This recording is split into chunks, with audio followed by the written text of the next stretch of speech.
نبی کریم صلی اللہ علیہ وسلم نے سب سے آخر میں جنت میں جانے والے کا بھی حال بیان کیا. سب سے آخری جنتی یہ وہ شخص ہوگا جو گرتا پڑتا پورے صراط پر آگے بڑھتا رہے گا. جہنم کی آگ کے شعلے اسے جھلسائیں گے بھی، لیکن بالآخر وہ گزر جائے گا، محفوظ ہو جائے گا. اور جب وہ مڑ کر جہنم کی طرف دیکھے گا اور یہ اس میں گرنے سے بچ گیا تو یہ اللہ کا شکر ادا کرے گا کہ الحمدللہ، اللہ بڑی برکت والی ذات ہے جس نے مجھے تجھ سے محفوظ رکھا اور مجھ پر وہ انعام کیا مالک نے جو کسی اور پہ نہیں کیا کہ مجھے تجھ سے بچا لیا. یہ ہے جہنم کی وحشت.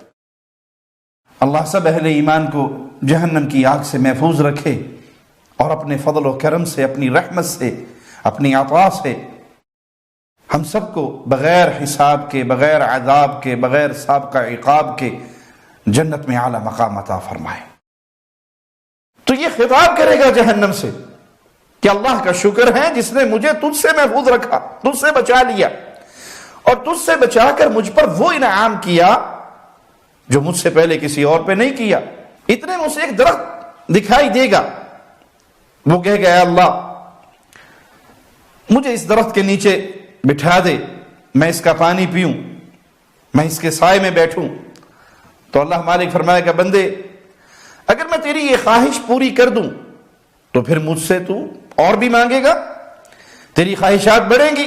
وہ کہے گا نہیں اللہ بس اس درخت کے نیچے پہنچا دے، میں اس کے بعد اور کچھ نہیں مانگتا. تو اللہ مالک اپنے اس بندے کو اس درخت کے نیچے پہنچا دے گا، اسے اجازت مل جائے گی جاؤ اس درخت کے نیچے بیٹھ جاؤ، اس کا پانی پیو، اس کے سائے میں آرام کرو.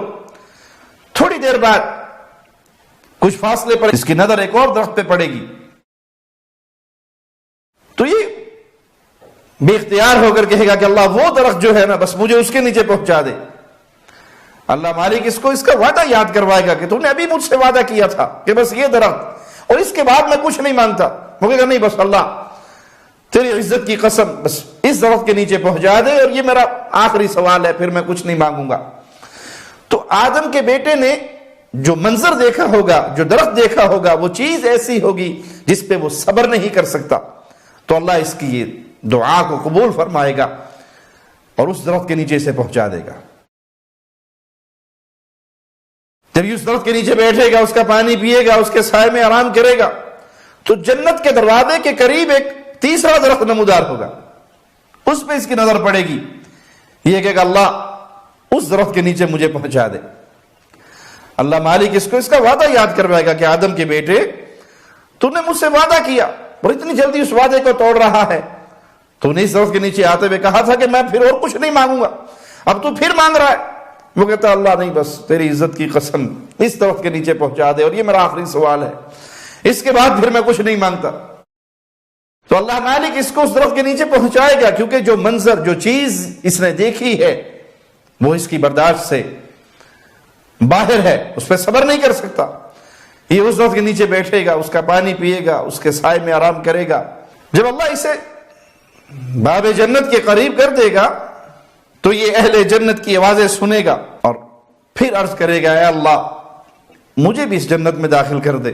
اللہ مالک فرمائے کہ ابن آدم تیرا دل کیسے بھرے گا اگر میں تجھے پوری دنیا سے دگنی جنت دے دوں، جتنی پوری دنیا ہے اس سے دگنی جنت دے دوں تو کیا پھر تیرا دل بھر جائے گا، تو راضی ہو جائے گا؟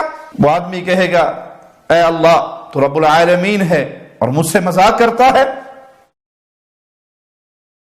مجھ سے مذاق کرتا ہے یہ کہہ کر کہ میں پوری دنیا سے ڈبل دگنی تجھے جنت دے دوں تو تیرا دل بھر جائے گا، تو راضی ہو جائے گا. یہاں پہنچ کر سیدنا عبداللہ ابن مسعود رضی اللہ عنہ ہنسنے لگے اور سامعین سے کہا کیا تم پوچھو گے نہیں کہ میں کیوں ہنسا ہوں؟ سامعین نے کہا کہ آپ کیوں ہنسے ہیں؟ تو کہنے لگے کہ اس موقع پر رسول اللہ صلی اللہ علیہ وسلم ہنسے اور آپ نے ہم سے کہا، صحابہ سے کہا کیا پوچھو گے نہیں کہ میں کیوں ہنسا ہوں؟ تو صحابہ نے پوچھا کہ آپ کیوں ہنسے ہیں؟ تو آپ صلی اللہ علیہ وسلم نے فرمایا کہ جب بندہ یہ کہے گا کہ تو رب العالمین ہوتے ہوئے مجھ سے مذاق کر رہا ہے، تو یہ سن کر اللہ مالک ہنس دے گا، اس لیے میں بھی ہنسا ہوں۔ رب تعالیٰ فرمائے گا ارے میں تم سے مذاق نہیں کرتا، میں تو جو چاہتا ہوں کر سکتا ہوں۔ پھر مولا فرمائے گا کہ دنیا کے بادشاہ کی سلطنت کے برابر تمہیں جگہ دیتا ہوں، اتنے ہی مال و متاع دیتا ہوں، کیا تم راضی ہو؟ وہ بندہ کہے گا اے اللہ میں راضی ہوں۔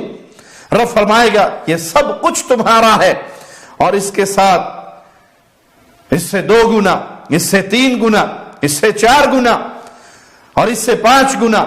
وہ بندہ کہے گا اے اللہ میں راضی ہو گیا، اے اللہ میں راضی ہو گیا۔ اللہ مالک فرمائے گا یہ سب کچھ تمہارا، اور اس سے 10 گنا زیادہ میں اور تمہیں عطا کرتا ہوں، اور ہر وہ چیز تمہیں ملے گی جو تمہارا دل چاہے گا، ہر وہ چیز تمہیں ملے گی جس سے تمہاری آنکھوں کو ٹھنڈک نصیب ہو۔ آدمی عرض کرے گا اے اللہ میں راضی ہو گیا، اے اللہ میں راضی ہو گیا۔ یہ سب سے کم درجے کا جنتی ہے جس کو اللہ کی طرف سے اتنا انعام اور اتنا اکرام مل رہا ہے۔ رسول اللہ صلی اللہ علیہ وسلم کا فرمان ہے کہ سب سے اعلیٰ درجے کے جو جنتی ہیں، جن کی مہمانی کا سامان نعمت اللہ مالک نے اپنے ہاتھ سے بنایا اور مہر بند کر دیا، وہ نہ کسی آنکھ نے وہ سامان نعمت دیکھا ہے، نہ کسی کان نے اس کو سنا ہے، اور نہ کسی انسان کے دل پہ اس کا خیال گزرا ہے۔ تو پیارے بھائی، یہ جنت ہے جس کو کمانے کے لیے مجھے اور آپ کو یہ زندگی ملی ہے۔ یہ زندگی بڑی مختصر ہے، اس کو خیر کے کاموں میں خرچ کر لیجئے، بھلائی کے کاموں میں خرچ کر لیجئے، اس نے تو ختم ہونا ہی ہونا ہے۔ آپ دیکھیے برف کا بلاک لے لیں، وہ برف نے پگھلنا ہے، آپ اس کو جتنا مرضی سنبھالنے کی کوشش کریں، اس نے پانی بننا ہے۔ یہ میری اور آپ کی زندگی برف کے بلاک کی طرح ہر ڈوبتے ہوئے سورج کے ساتھ کم ہو رہی ہے، ہماری زندگی ختم ہو رہی ہے۔ لوگ تو خوش ہوتے ہیں، سالگرہ مناتے ہیں، حالانکہ یہ سالگرہ ایک تو ویسے اسلام میں نہیں ہے، کفار کا طریقہ ہے، دوسرا یہ خوشی کا مقام نہیں۔ اگر کوئی 40 سال کا ہو گیا تو اس نے اپنی زندگی کے 40 سال ختم کر لیے، وہ قبر کے اتنا ہی قریب ہو گیا، وہ آخرت کے اتنا ہی قریب ہو گیا۔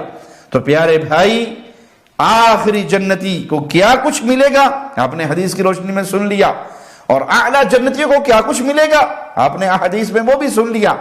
تو اپنی زندگی کے مقصد کو ہمیشہ اپنی آنکھوں کے سامنے رکھیے کہ میں نے جنت کمانی ہے، جہنم سے اپنا دامن بچانا ہے۔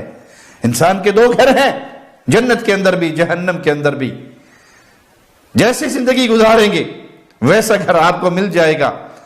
اہل جہنم والی زندگی گزاری تو جنت والا کینسل ہو جائے گا اور جہنم والا کنفرم ہو جائے گا، اور اگر جنت والی گزاری تو جہنم والا کینسل ہو کے جنت والا کنفرم ہو جائے گا۔ اِنَّا هَدَيْنَاهُ السَّبِيلَ إِمَّا شَاكِرٌ وَإِمَّا كَفُورًا، راستے کھلے ہیں، کافر بنو یا شاکر۔ اپنی ان راہوں کو چیک کیجئے، میں اور آپ کس راہ کے راہی ہیں، ہمارا سفر اختتام پر کہاں، کون سی منزل پہ ہم جا رہے ہیں۔ یہ دن اور رات، میرے اور آپ کے شب و روز، گزرے ہوئے لمحات، یہ آپ کا اندر کا ضمیر بتا دے گا کہ آپ نے کون سے راستے کو اختیار کیا ہے۔ اللہ سے دعا ہے اللہ اپنی رحمت سے ہمیں اہل جنت کی راہ پہ چلائے اور خاتمہ ایمان پر فرمائے ہمارا، اس حال میں کہ اللہ ہم سے راضی ہو، ہم اپنے اللہ سے راضی ہوں۔ اقول قولی ھذا واستغفر اللہ لی ولکم ولسائر المسلمین۔ ہر لمحہ قرآن اور سنت کا ترجمان، فضیلت الشیخ توصیف الرحمان۔